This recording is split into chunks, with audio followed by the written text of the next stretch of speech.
कुठल्या तरी एका रॅन्डम कॅरेक्टरच्या ऑडिशनसाठी बोलवलंय. मग मी गेले आणि तिथं गेल्यानंतर ह्या दोघांचे चेहरे बघितले मी. मला वाटलं काय होत नाही बाबा, आपलं जाऊ घरी.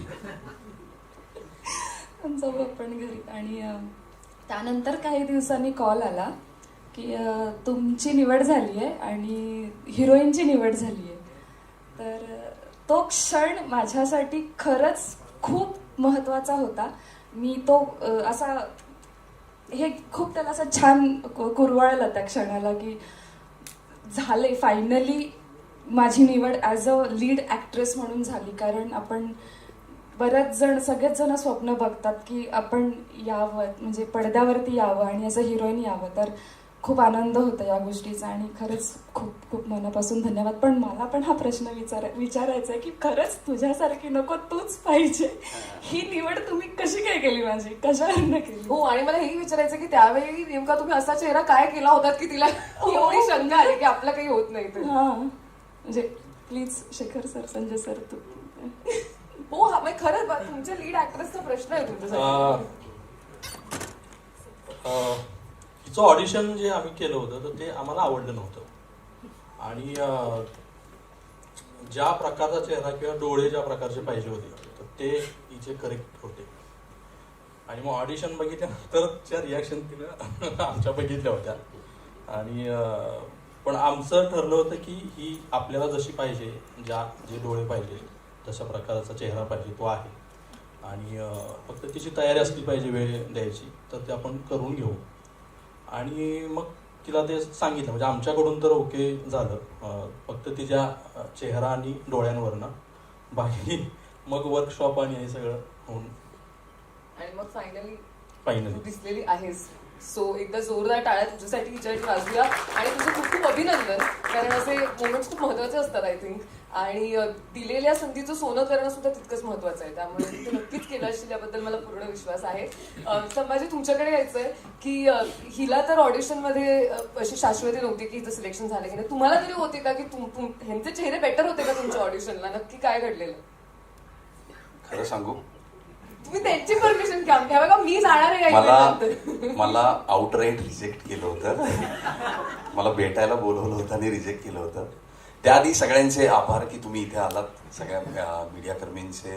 आणि नागराज सर, तुमचे, यू आर माय हिरो. आमच्या सगळ्यांचे हिरो आहात तुम्ही. एवढ्या लांबून आलात, थँक्स अ लॉट. बऱ्याच गोष्टी आहेत या प्रोसेसच्या. Bhavesh sir, thanks a lot. झीचा मी खूप आभारी आहे की एवढा मोठा मंच दिला. संजयजींचा की त्यांनी हा सिनेमा घडवून आणला. आणि शेखरचा की या पद्धतीच्या गोष्टीमध्ये, कारण मी क्राऊड रोल करायचो पूर्वी, मुंबईत पूर्वी आलेलो त्यावेळी मी क्राऊड रोल करायचो. आणि मग फिल्म सिटीमध्ये बोलवायचे आणि म्हणायचे की इथे थांब. मला वाटायचं की एखादं वाक्य येईल, पण ते काही येत नसेल. आणि मग नंतर कॅरेक्टर रोल्स करत गेलो, मग थिएटर वगैरे वगैरे. जेव्हा मला बोलवलं गेलं, याआधी मी एक वेबसिरीज केली होती बेरोजगार म्हणून, आणि मला बोलवलं गेलं होतं, संजयजींकडनं कॉल आलेला. आणि शेखरची माझी आणि त्यांची भेट झाली. पहिल्यांदा भेटलो होतो अंधेरीला. आणि ते म्हणाले, शेखर मला म्हणाला की मला वाटलं की आता ऑडिशन असेल किंवा पुढची चर्चा. I was very excited.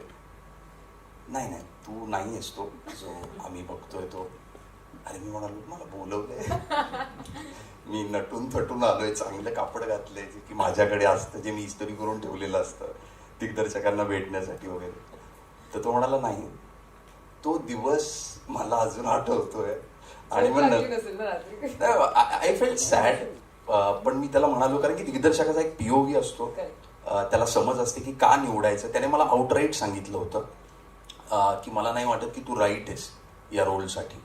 I fail bad. पण मी त्याला म्हणालो की चलो, एवढी क्लॅरिटी आहे तर मला तुझ्याबरोबर पुढच्या वेळी काम करायची संधी दे, मला आवडेल ऑडिशन द्यायला. पण त्यानंतर 2-3 आठवड्याच्या ज्या प्रोसेस नंतर संजयजींनी आणि शेखरनी जो विश्वास दाखवलाय माझ्यावरती त्या प्रोसेस नंतर, आणि मग फायनली मला कॉल आलेला की यू आर इन. आणि मी एवढा खुश झालो होतो. आणि मग रीडिंग झाली तर परत भावेशजी, फक्त तुम्हीच त्याला बघितला नाहीये की without having papers in his hand. आमच्याही हातात स्क्रिप्ट नव्हती बरं का. आम्हाला आज आजपर्यंत स्क्रिप्ट मिळाली नाही या सिनेमाची. एक सेकंड, सिनेमा झाला आणि स्क्रिप्ट नाहीये? नाहीये आम्हाला. स्क्रिप्ट लिहिलेली आहे, यांना नाही लिहिलेली. यांना नाही दिली. तर 23 दिवस आम्ही नुसतं ऐकत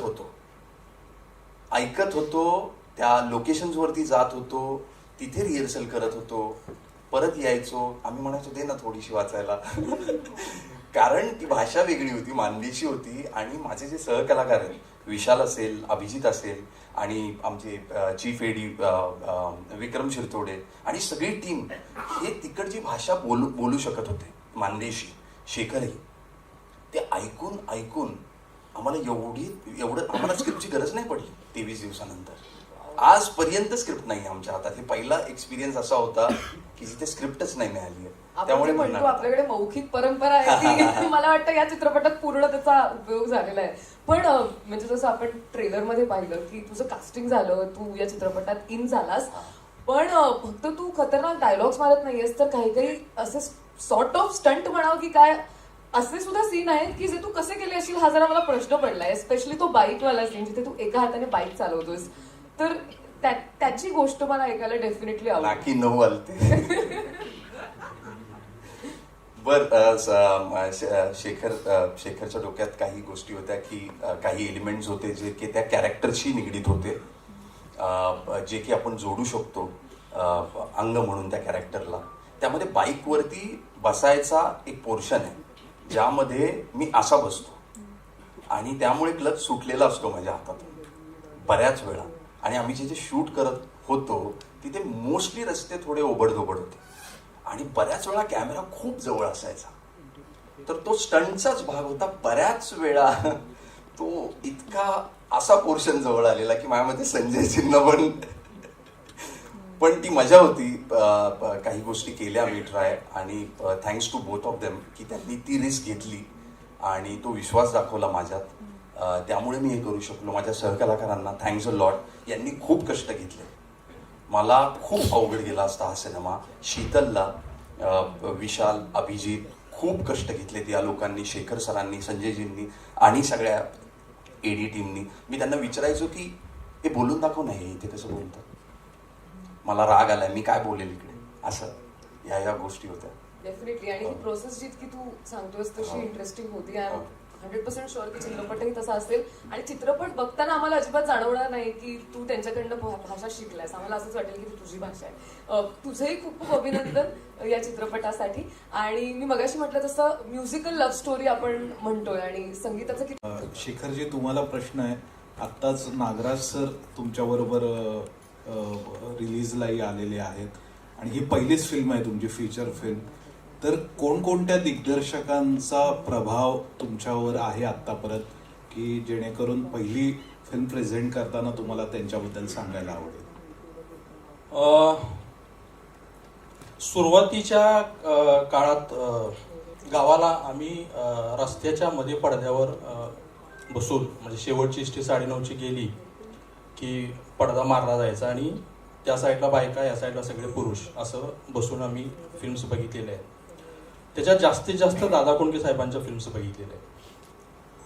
मी 8वी 9वीला होतो तेव्हा चंदेरी सोनेरी नावाची पुरवणी यायची, त्याच्यामध्ये चित्रपटांबद्दल लिहून यायचं आणि त्याच्यामध्ये दादा कोंडके साहेबांबद्दल किंवा राज कपूर साहेबांबद्दल मी वाचलं होतं की दादा कोंडके साहेबांची 7वी झाली आहे आणि मग त्यांनी कसं सिनेमामध्ये ते आले. अगोदर वगनाट्य करत होते. आमच्या गावाला जरा तमाशाची चांगली परंपरा, मोठी परंपरा आहे आणि मग तमाशा म्हणा किंवा ह्या सगळ्या गोष्टी बघून मी ते आमच्या माळीत, म्हणजे घरात येऊन ते सगळं करायचो. त्यामुळे दादा कोंडके साहेब, राज कपूर साहेब, ज्यांच्यामुळे मला वाटलं की आपण सिनेमा करू शकतो. आणि मी गाव सोडून 12वी नंतर डायरेक्ट इथं आलो. इथं आल्यानंतर मला विशांतराम बापूंचे सिनेमे मला माझ्या जवळचे वाटले. गुरुदत्त साहेबांचा प्यासा किंवा मार्टिन स्कॉर्सेसी सरांच्या फिल्म्स. आणि मग त्याच्यानंतर अण्णा तर आमचे मोरक्याच आहेत, त्यामुळे अण्णाचं तर आहेच. रवी जाधव सरांच्या फिल्म्स. तर ही सगळी दिग्दर्शक आहेत जे मला माझ्या जवळचे किंवा मला असं वाटतं माझ्यासारखं काहीतरी आहे किंवा मला आवडतात. Thank you sir. नमस्कार, मी गणेश आचवल, स्वामी कृपा क्रिएशन्स. प्रश्न विचारण्यापूर्वी मी एक शुभेच्छा देतोय. मला आत्ता ज्ञानेश्वरी, तू पण आरजे आहेस, मी पण आरजे आहे, मला सुचलं आत्ता. तर झी स्टुडिओजला मला शुभेच्छा द्यायच्या आहेत. अगग सुनबाई काय म्हणता सासूबाई, अगग सुनबाई काय म्हणता सासूबाई, या प्रश्नाला तुम्ही दिलत रुबाबात उत्तर. अगग सुनबाई काय म्हणता सासूबाई, या प्रश्नाला तुम्ही दिलं रुबाबात उत्तर. आता थांबायचं नाही, पुढे जात राहायचं. नागराज सरांचा आशीर्वाद घेऊन सैराटप्रमाणे लोकप्रियतेवर, लोकमान्यतेवर आणि राजमान्यतेवर स्वार व्हायचं, राजमान्यतेवर स्वार व्हायचं. आता प्रश्न माझा चिनार आणि महेशपैकी महेश नाही. मुळात संगीत हा चित्रपटाचा आत्मा असतो, कथा असते, संवाद असतात आणि आता तुम्ही प्रोसेस सांगितली. पण मला जेव्हा संगीत निर्माण होत असतं, शब्द सुचत असतात, म्युझिक, ते जे जॅमिंग सेशन असतं ना, त्या आठवणी ऐकायला आवडतील. खूप जॅमिंग सेशन्स झाले आमचे. म्हणजे मी तुम्हाला सांगतो की ही फिल्मची अख्खी प्रोसेस आम्हाला खूप टाइमपासची आठवण करून देते. एवढे जॅमिंग सेशन्स आमचे झाले की संजयजी यायचे, बसायचे, शेखर सर यायचे आणि पूर्ण दिवस आम्ही सकाळी 10-11 वाजता रात्री 10 पर्यंत बसायचो. काहीच सुचायचं नाही. कधी कधी काहीतरी सुचायचं, मग ह्याच्यावर काहीतरी लिहूया का, मग गीतकाराला बोलवून किंवा लाईन्स आता कसं तरी, किंवा रुबाब टायटलचं जी हुकलाईन जी तुम्ही ऐकाल जेव्हा रिलीज होईल, ती शेखर सरांनी दिलेली हुकलाईन आहे. तर ती त्यांच्या डोक्यात आलं होतं आणि त्याच्यावरनं ते गाणं डिझाईन झालं. प्रत्येक गाणं असं डिझाईन झालं. आणि मला पर्सनली आम्हाला दोघांना आवडलेली गोष्ट अशी होती की त्यांनी खूप आम्हाला फ्रीडम दिलं, की काही प्री नोशन नव्हतं की आम्हाला असं गाणं पाहिजे, असं गाणं. युजली असं असतं की रेफरन्सेस आपण काहीतरी असतात की अशा टाईपचं करतं, त्यांचं बिलकुल नव्हतं. शेखरजी, संजयजींचं होतं की नाही, हे स्लेट एम्प्टी आहे, ती कोरी आहे, तुम्ही त्याच्यावर काहीतरी करा आणि आम्हाला ते कसं वाटतंय ते आपण बघूया.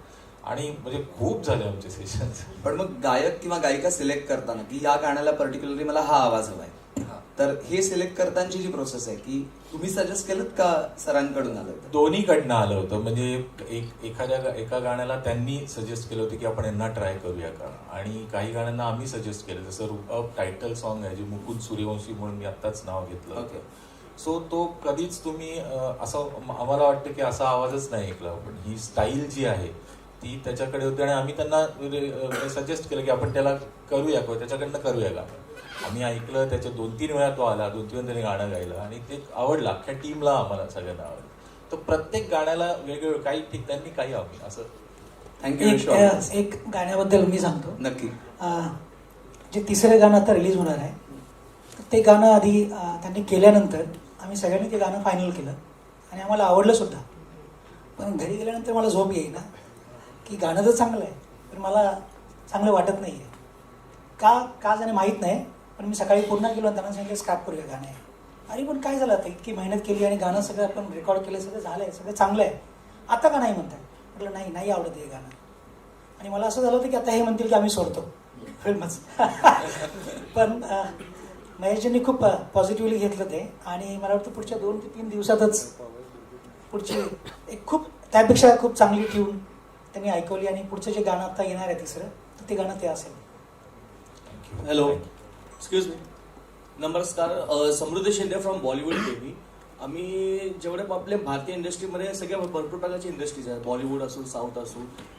शेखर सर, तुम्हाला विचारायचं होतं की जेव्हा आपण कुठलाही डिरेक्टर जेव्हा कुठली लव्ह स्टोरी बनवतो, मग त्याच्यात काय काय असे डिरेक्टर आहेत, जसं संदीप रेड्डी वांगा असो या कुठलेही असे मोठे मोठे डिरेक्टर असो की ज्यांनी ज्यांचे जो कॅरेक्टर्स आहेत लव्ह स्टोरीचे, त्यांनी काय काय इन्स्पायर होऊन काय काय क्रिएट केले. जसं आपला हा जो कॅरेक्टर आहे, जसं संभाजीला घेतलंय, शीतलला घेतलेला असं तुम्ही, ही जी फिक्शनल कॅरेक्टर आहे या काय इन्स्पायर केले तुम्हाला याच्यात? फिक्शन आहे खरं तर, पण ते असंच नाहीये. ते आजूबाजूचं फिल्म मधलं, म्हणजे फिल्म मधून न घेता ते आजूबाजूला, माझ्या आजूबाजूला ज्या घडणाऱ्या घटना आहेत आणि त्या बघितल्यानंतर मला वाटलं की हे कॅरेक्टर आहे, तर ते माझ्या आजूबाजूला अशी कॅरेक्टर्स आहेत आणि ते तिथलं कॅरेक्टर. बिकॉज आता जो संभाजींचं जो कॅरेक्टर आहे त्यात असं फिक्शन असं डायरेक्टली दाखवलंय की जसं तो दारूही पितो, सिगरेटही ओढतो आणि गुटखाही खातो. बिकॉज एवढा मराठी इंडस्ट्रीमध्ये मी तर कधी पाहिलं नाही असं, म्हणून जस्ट असं वाटलं असं विचार. ती गंमत आहे फिल्ममध्ये. Okay, thank you sir. Thank you sir. Thank you. अजून कोणाला आहे का प्रश्न? शेखर सर, तुम्हाला विचारायला आवडेल की जेव्हा चित्रपट बनत असतो तेव्हा एक दिग्दर्शकाचा विजन त्याच्या डोळ्यासमोर क्लिअर असतो, पण दिग्दर्शक सुद्धा अधिक प्रेक्षक असतो. तर प्रेक्षक म्हणून तुम्ही रुबाब या तुमच्या चित्रपटाकडे कशा पद्धतीने बघता? सगळ्यात पहिलं तर दिग्दर्शकाच्या अगोदर मी प्रेक्षक म्हणूनच ती फिल्म कुठलीही बघत असतो की ती मला किती भावतीये, माझ्यावरती त्याचा किती इम्पॅक्ट होतोय.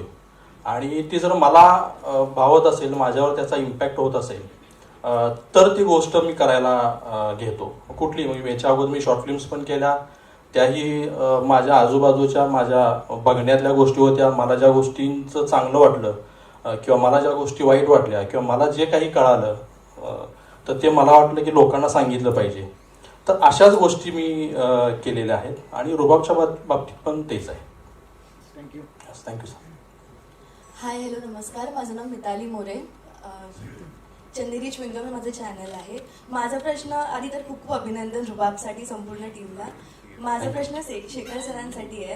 ही जी आजच्या जनरेशनची लव्ह स्टोरी तुम्ही घेऊन आलात, फिअरलेस लव्ह स्टोरी आहे, सो त्यामध्ये सगळ्यात मोठं चॅलेंज काय होतं तुमच्यासाठी? कास्टिंग खरं तर मोठं चॅलेंज होतं. एकतर ती भाषा, ज्या मानदेशी भाषा आपण म्हणतो त्या तिकडची भाषा येणं आणि ती भाषा बोलणारी सगळी पात्र एकसारखी टोन असली पाहिजे सगळ्यांची.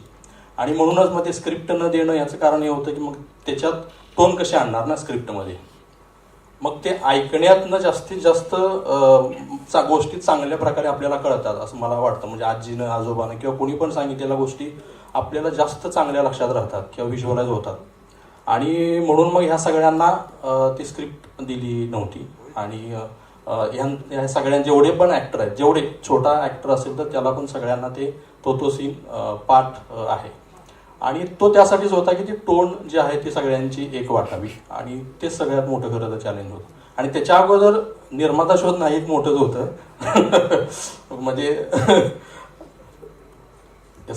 ऑल्सो सर, हे तुझ्यासारखी नको, तूच पाहिजे, ह्या मागचा एखादा किस्सा आणि कुठून सुचला आणि हे कसं आलं? म्हणजे ही एक खूप कॉमन लाईन आहे, आपण ऐकतो हे बोलताना, पण त्याला तर तुम्ही एवढं मोठं बनवलंय आणि इट्स अ टॅगलाईन तुमच्या चित्रपटाची, सो ते कुठून आलं, त्यामागचा किस्सा? हे परत तेच आहे, आपल्या आजूबाजूला आहे, आपण रोजच बघतो. प्रत्येकालाच वाटतं की आपल्यासोबत आहे तीच पाहिजे, दुसरी नको. आणि किंवा तिलाही तेच वाटत असतं की तोच हवा, असं नाही की फक्त मुलांनाच वाटतं. आणि हे सगळ्यांच्या जवळचं आहे. म्हणून फिल्मची टॅगलाईन पण खाली की एकाची नाही, अख्ख्या जगाची लव्ह स्टोरी आहे, ही टॅगलाईन आहे त्याची फिल्मची. तर ते आपल्या सगळ्यांचं आहे. थँक्यू. थँक्यू.